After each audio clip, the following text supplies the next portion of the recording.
Hi friends, இப்போ தக்காளி மசியல் செய்யலாம். அதுக்கு நம்ம துவரம்பருப்பை ஊற வச்சுக்கோங்க. ஒரு 1/4 மணி நேரத்துக்கு முன்னே ஊற வச்சிங்கன்னா நல்லா வெந்துடும். இப்போ இதை நம்ம வேக வச்சு எடுத்துக்கலாம். தக்காளியை சின்ன சின்னதாக கட் பண்ணி எடுத்துக்கோங்க. இப்போ தக்காளி மசியலுக்கு இந்த பருப்பை வேக வச்சிடலாம். ஒரு 5 நிமிஷம் வேகட்டும். தக்காளி மசியலுக்கு எண்ணெய் ஆட் பண்ணிக்கோங்க. வதக்கிடலாம். எண்ணெய் காயட்டும். எண்ணெய் காய்ச்சி வெங்காயம் ஆட் பண்ணிக்கோங்க. பூண்டு நசுக்கி ஆட் பண்ணிக்கோங்க.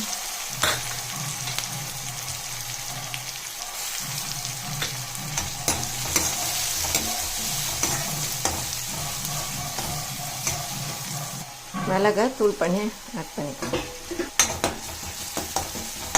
பச்சை மிளகா ஒன்று ஆட் பண்ணிக்கோங்க. ஒரு காஞ்ச மிளகா கருவேப்பிலையை ஆட் பண்ணிக்கோங்க.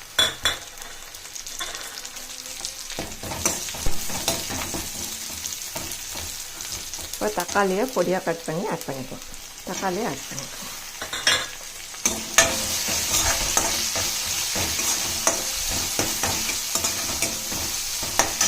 இப்போ ஆட் பண்ணிக்கோங்க. மிளகாத்தூள் ஆட் பண்ணிக்கோங்க. இப்போ தக்காளி கடையிலுக்கு நம்ம வேக வச்ச பருப்பு இதில் ஆட் பண்ணிக்கலாம். இப்போ இது நல்லா கொதித்து வேகணும். அப்போ தான் நல்லா டேஸ்ட்டாக இருக்கும். இப்போ தட்டு போட்டு மூடிலாம் வேகட்டும். ஒரு 10 நிமிஷம் வேகட்டும். இப்போ தக்காளி மசியல் நல்லா வெந்து ரெடி ஆயிடுச்சு. இப்போ தக்காளி மசியலுக்கு தாளிச்சிக்கலாம். கடுகு ஆட் பண்ணி பொரிட்டோம். கடுகு, சீரகம், வெந்தயம் ஆட் பண்ணிக்கோங்க. வாசனையாக இருக்கும். பெருங்காயம் ஆட் பண்ணிக்கோங்க. ஒரு காஞ்ச மிளகா, கொஞ்சம் கருவேப்பிலை ஆட் பண்ணிக்கோங்க.